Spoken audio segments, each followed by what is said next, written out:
Olá pessoal, tudo bem? O meu nome é Vanessa e hoje a gente vai estudar as grandes navegações e a administração colonial. Mas para começar o nosso estudo, é importante entender o que fez com que o europeu, no século XV, se lançasse às navegações no chamado Mar Oceano, porque era assim como eles se referiam ao Oceano Atlântico. Como primeira motivação, a gente tem a busca por metais preciosos.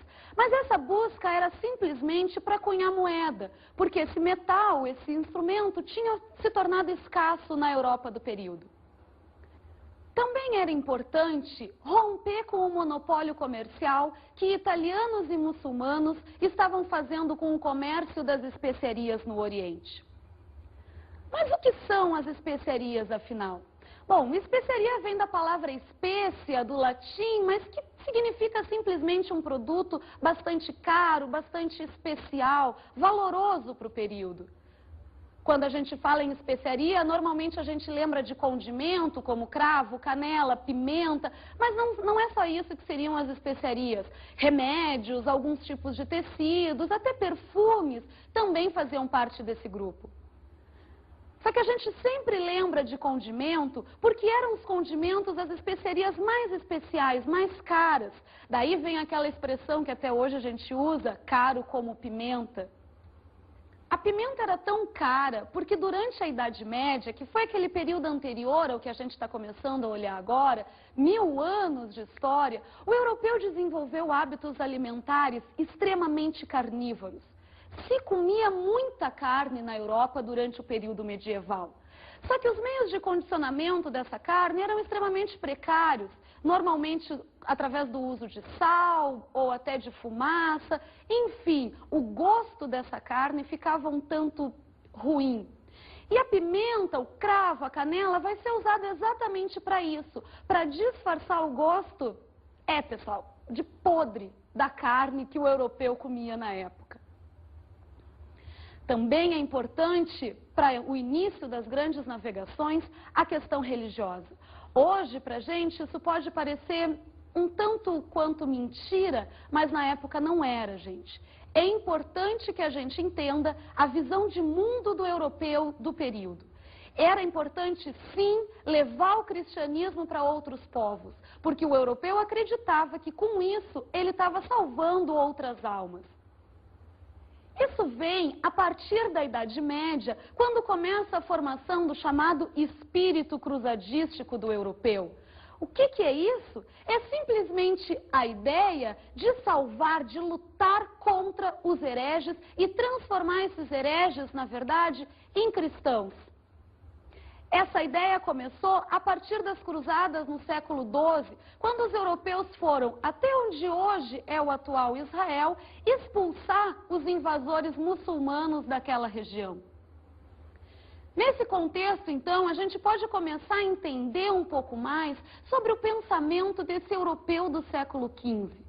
O que era importante na visão de mundo dessas pessoas? O quanto foi difícil para essas pessoas conseguirem enfrentar seus medos, seus mitos, suas crenças em lendas, que hoje a gente acredita e a gente enxerga como lendas, mas eles na época acreditavam como absoluta verdade. Foi muito difícil para os europeus conseguirem romper com todo tipo de cultura que vinha sendo produzida na Idade Média. Mais de 1000 anos de história, afinal de contas, onde a ciência não tinha nenhuma base de experimentação ou de comprovação para ser feita. Simplesmente, se alguém afirmasse que algo era verdadeiro, estava afirmado. Assim, o europeu vai acreditar que os mares eram dominados por monstros, que em direção ao poente, que era a área que eles ainda não conheciam, poderia ter pessoas nascendo com rabo, gente com focinho de cachorro. Para vocês terem uma ideia, Cristóvão Colombo, em uma de suas cartas, contando sua viagem ao rei da Espanha, ele chega a narrar que ter visto 3 sereias. Mas ainda ele diz que não se mostrou muito satisfeito porque elas não seriam tão bonitas quanto ele esperava. Colombo estava mentindo? Não, pessoal, Colombo não estava mentindo. Isso fazia parte da visão de mundo do europeu da época. Com certeza, Colombo viu alguma coisa que remeteu ao seu inconsciente ao formato de uma sereia, fazendo então com que ele pensasse ter realmente visto uma sereia. Dessa forma, então, nos mostra mais importante ainda a iniciativa que Portugal vai ter em começar as grandes navegações. Será lá, através dos seus humanistas, que a mudança da base científica vai se dar num primeiro momento. Os portugueses começam a propor uma ciência empirista, ou seja, a base de experiências e comprovação. Não bastava mais simplesmente dizer que algo existia para isso se tornar verdade. Era preciso fazer um experimento e comprovar aquele experimento. Então, se afirmasse que existiam monstros, que existia abismo profundo no mar, enfim, coisas do gênero, era necessário comprovar para que isso fosse aceito. Dessa forma, então, começa a ser possível um rompimento com toda a mentalidade do período anterior para que fosse possível os europeus se lançarem à navegação do Oceano Atlântico.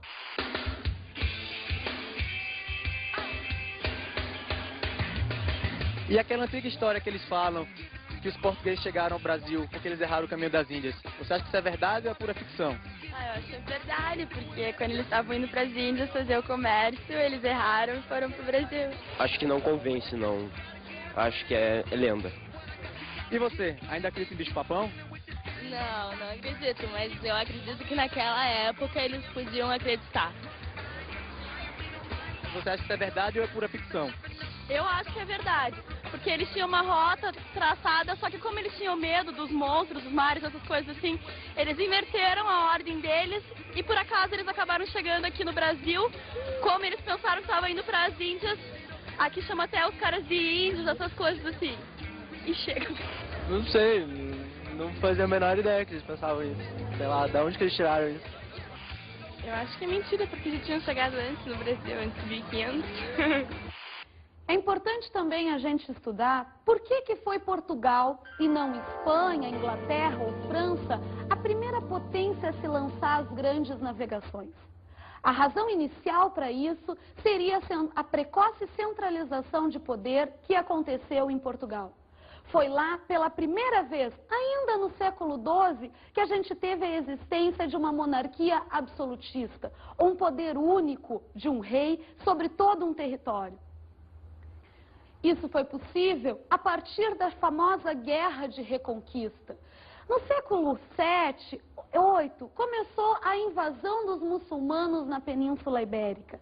Essa guerra, então, seria a tentativa de expulsar esses hereges do território europeu. Ou seja, os cristãos tentariam reconquistar o seu território. Foi aí que começou a se formar o famoso Condado Portucalense. Henrique de Borgonha, um nobre francês, teria ido até a Península Ibérica lutar contra os muçulmanos. Você pode se perguntar o que um francês estaria fazendo nessa guerra? Bom, pessoal, aí a gente volta àquela questão do espírito cruzadístico do europeu do período. Henrique de Borgonha, sem dúvida alguma, estava querendo lutar contra os hereges para defender a cristandade. Mas também a questão financeira estava presente. Não vamos esquecer que a gente está vivendo o período da Idade Média, onde terra significa riqueza. Dessa forma, Henrique também estaria buscando novas aquisições de terra. E ele vai conseguir. Como ele se tornou um poderoso guerreiro, conseguiu diversas vitórias para os cristãos, ele acaba ganhando do rei de Leão esse condado, que era um feudo, na verdade, no início, mas que depois vai ser feita a Guerra de Independência e vai se formar o que hoje a gente conhece como Portugal. Por que isso é importante para as grandes navegações?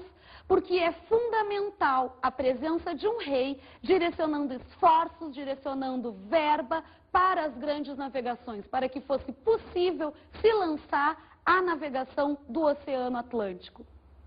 Portugal por se fazer isso antes de qualquer outra nação na Europa, ainda lá no século XII, quando a Europa estava toda dividida em feudos, um poder totalmente descentralizado, é a principal razão que hoje os historiadores encontram pelo seu pioneirismo. Mas também é importante a questão da posição geográfica de Portugal. Portugal está posicionado direto, com acesso direto ao Oceano Atlântico, onde tem correntes marítimas e de ventos muito favoráveis para a sua navegação. Mas durante os séculos XIII e XIV, a gente também vai ter uma razão acontecendo para que ajude Portugal a ser o primeiro país a se lançar aos grandes mares. É o fato dos genoveses terem transformado a cidade de Lisboa em um entreposto comercial. O que é isso? Eles pegavam mercadorias do Oriente, levavam até Lisboa e, a partir dali, revendiam para toda a Europa. Isso fez com que se criasse uma forte burguesia comercial. Essa classe relacionada, ligada ao comércio em Portugal. Outro ponto importante sobre o pioneirismo português está relacionado ao século XIV. Nesse período, a Europa vai passar por uma forte crise, relacionada diretamente com uma disputa pelo trono francês com a Inglaterra e uma dinastia já da própria França, e uma peste muito terrível que vai matar em torno de 1/4 da população europeia do período, que é a peste negra ou peste bubônica, uma doença que foi causada pela pulga dos ratos. Pelo fato de ter uma centralização de poder já no período, um rei organizando a sociedade, Portugal vai ser menos atingido por essa crise do século XIV, fazendo com que no século seguinte, o século XV, ele estivesse pronto, então, para partir para as grandes navegações. Dessa forma, Portugal vai se lançar aos grandes mares. O início da sua expansão vai se dar no norte da África, em Ceuta. 1415 exatamente é quando ele chega nesse território. Logo em seguida, ele começa uma expansão pelo continente, porque a sua estratégia era dar a volta pela África para conseguir chegar às Índias. Nessa expansão, então, ele acaba conquistando todo o litoral africano e as famosas ilhas atlânticas, onde a gente tem o arquipélago de Açores. Mas Portugal não vai ficar muito tempo sozinho nessa conquista de novos territórios. Logo em seguida, a Espanha também vai partir para as grandes navegações. Começa através de Cristóvão Colombo com a ideia de circunnavegação pelo planeta. Em 1492, então, quando Cristóvão Colombo descobre a América, mesmo sem saber que ele tinha chegado a um novo continente, passa a ser necessário a divisão das águas entre Portugal e Espanha. Na verdade, pessoal, os tratados propostos nesse período, eles estão visando a divisão do Oceano Atlântico. Portugal quer garantir que os seus barcos que estavam tentando fazer a viagem pela costa da África não sofressem nenhum tipo de risco pela navegação que a Espanha estava começando a fazer. Dessa forma, então, é proposto em 1493, com o apoio do Papa Alexandre VI, a famosa Bula Intercoetera, que dividia as águas do Oceano Atlântico a partir de 100 léguas a oeste de Cabo Verde, pertencendo à Espanha, e, em contrapartida, a leste pertenceria a Portugal. Só que o rei de Portugal não vai achar muito interessante esse tratado, ele vai achar que a parte que lhe corresponderia seria muito pequena e vai propor um novo tratado no ano seguinte, o famoso Tratado de Tordesilhas. Com esse tratado, se pretendia dividir as águas do Oceano Atlântico a partir de 370 léguas de Cabo Verde. As terras a oeste dessa marca pertenceriam à Espanha e as terras a leste pertenceriam a Portugal. Com esse tratado, então, estava dividido o Oceano Atlântico, a navegação entre as duas principais potências do período, e a gente pode partir para a colonização do Brasil.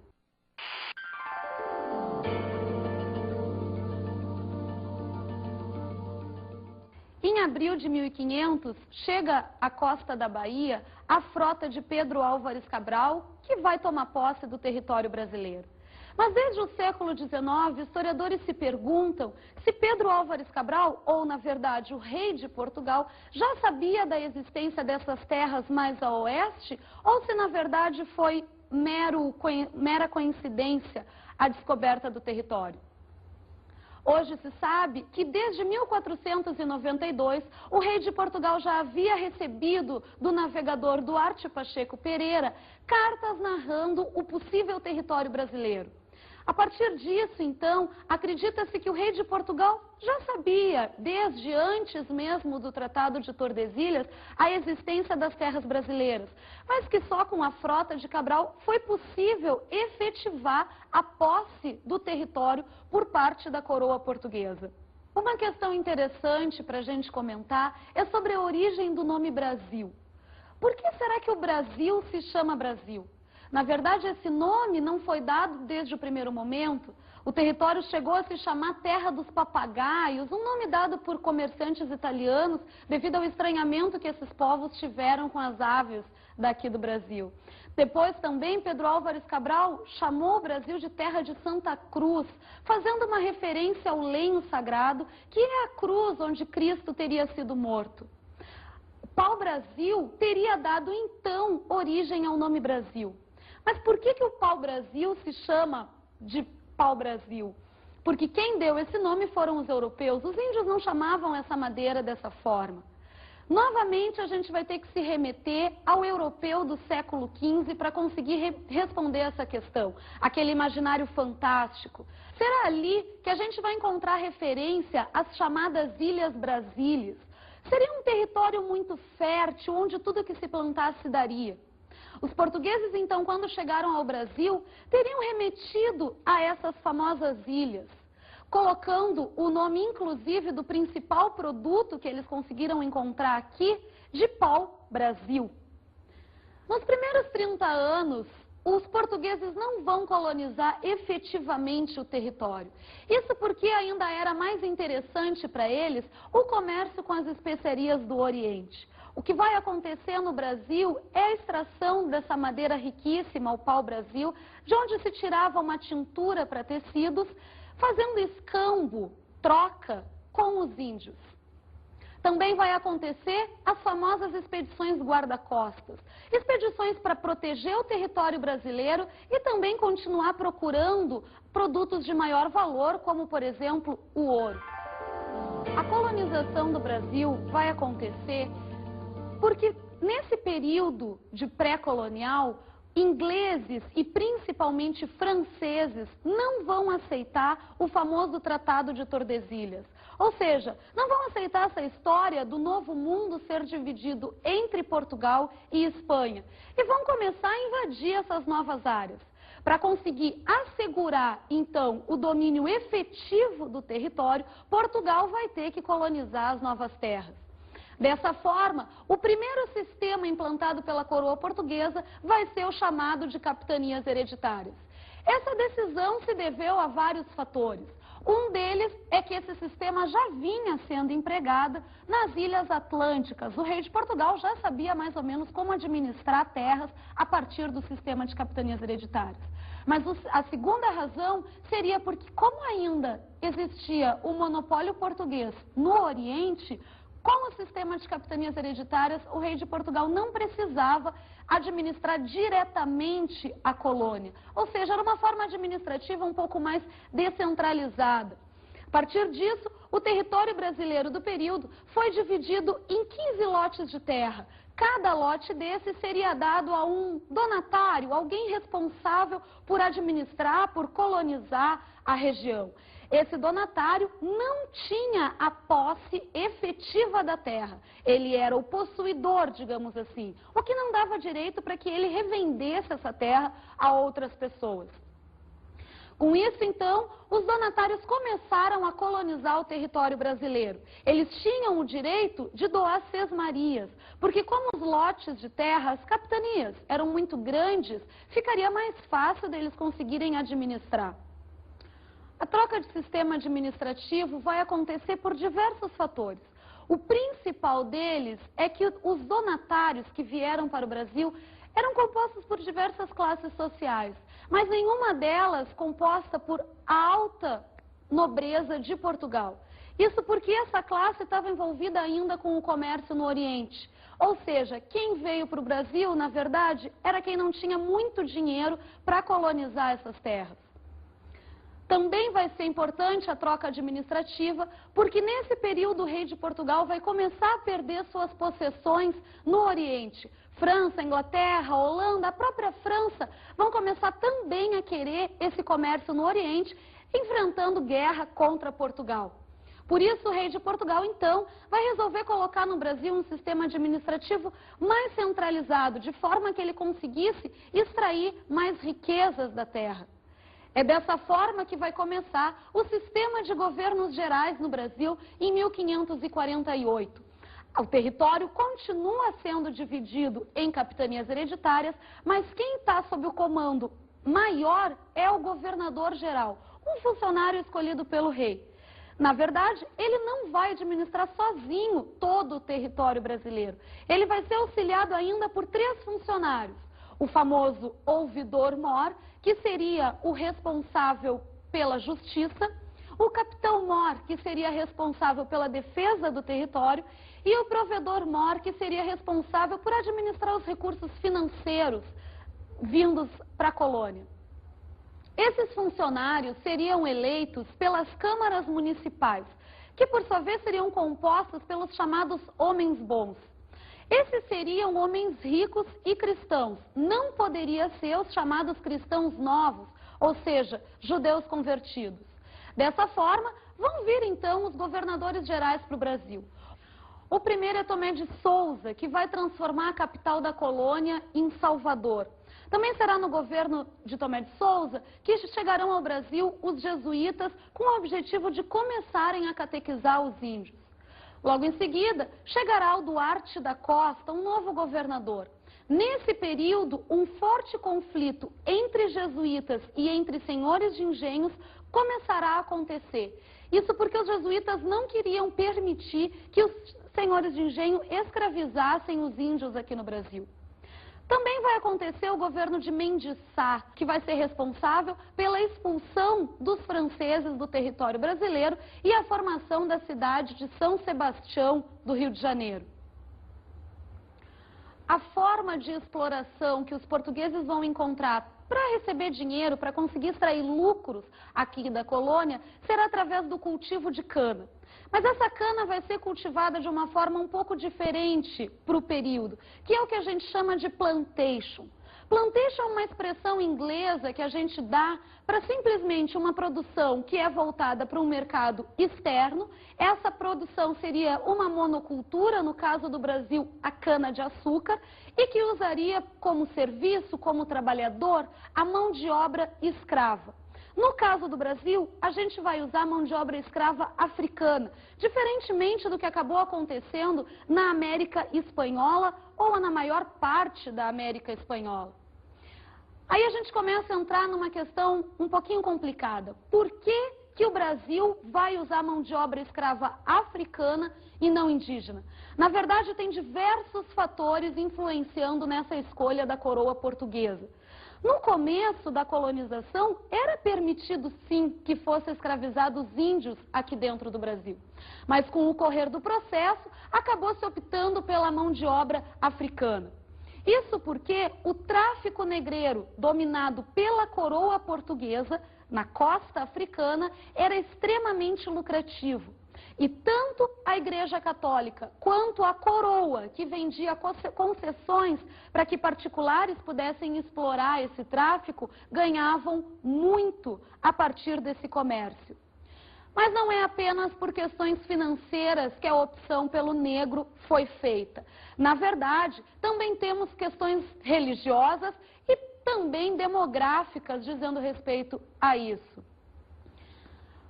A Igreja Católica, principalmente através da Ordem dos Jesuítas, desejava sim salvar novas almas, levar o cristianismo para outros povos.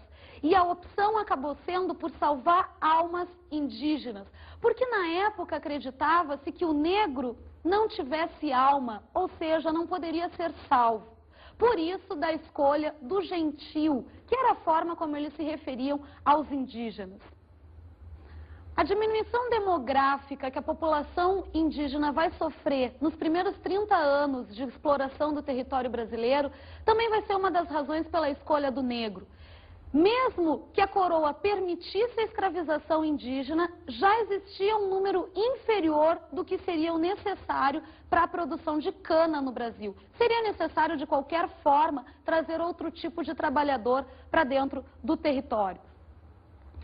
O tráfico negreiro, então, vai acontecer feito pela coroa portuguesa através do chamado comércio triangular. A partir desse, vai ser exportado para a África tabaco produzido no Nordeste brasileiro e, em troca, a gente vai conseguir trazer negro. Ou seja, o tabaco é simplesmente trocado por essa mão de obra no litoral africano. Chegando no Nordeste brasileiro, esse comerciante vai vender o escravo para o senhor de engenho, que vai conseguir o dinheiro necessário para essa venda através da venda de cana-de-açúcar que ele está fazendo para a Europa. E ainda esse comerciante, esse senhor de engenho do Nordeste brasileiro, vai ter que comprar manufaturados portugueses. Analisar a resistência negra dentro do Brasil é fundamental para que a gente comece a perceber que aquele velho discurso que os negros foram adotados como mão de obra, porque eles seriam mais pacíficos quanto à escravidão em relação aos índios. Isso não é verdade. Os negros fizeram vários tipos de movimentos de resistência, desde espancamento de seus senhores, ou próprio assassinato de seus senhores, como até em algum período da história brasileira eles também tinham o recurso da justiça quando eles se achavam prejudicados demasiadamente. Mas o principal ponto que a gente analisa como resistência negra é a formação de quilombos. Esses seriam formação de grupos de negros fugidos. O quilombo mais importante que a gente teve na história brasileira foi o famoso Quilombo de Palmares, formado na Serra da Barriga, em Alagoas. O líder desse quilombo seria a figura de Zumbi, que na verdade a gente não sabe muito bem hoje se existiu alguém com esse nome ou se isso seria um título que estaria se remetendo ao líder do quilombo. Enfim, mas na verdade o que se coloca é que o dia de consciência negra seria através do dia da morte de Zumbi.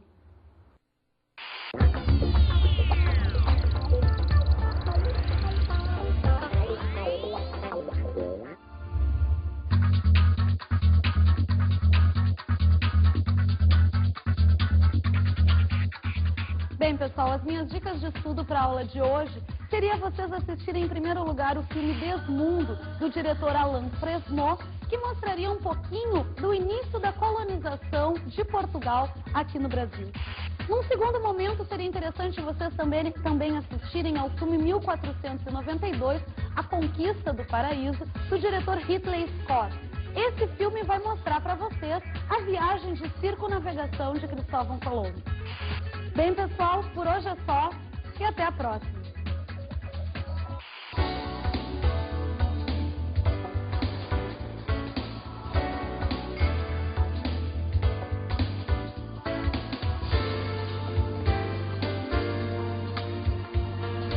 Nesta aula estudamos as grandes navegações e a administração colonial. Dentre todos os fatores que fizeram Portugal ser o primeiro país a se lançar aos grandes mares, podemos citar principalmente a precoce centralização estatal. Abordamos o pioneirismo português, vimos a chegada ao Brasil e a colonização, e aprendemos sobre as relações sociais no Brasil colônia. Analisamos que nos primeiros 30 anos, Portugal não teve muito interesse em colonizar o Brasil, mas quando a ameaça francesa se tornou um pouco maior, foi necessário efetivar essa colonização. A primeira forma administrativa foi o sistema de capitanias hereditárias e quando este faliu, implantou-se então o sistema de governos gerais. Bons estudos!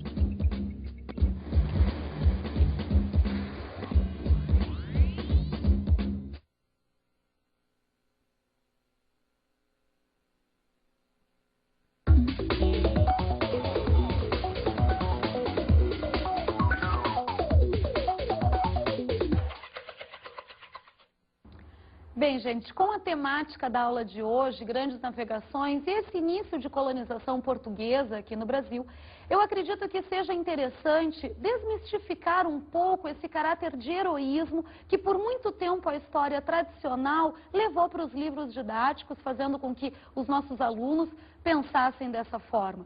É importante aproveitar isso e mostrar para o aluno como que se deu a formação da sociedade brasileira. Podemos aproveitar um pouco a análise de estudo e mandar o aluno, ou pedir para o aluno, fazer uma pesquisa com a sua família, tentando descobrir possíveis graus de miscigenação com negros ou índios também, por exemplo.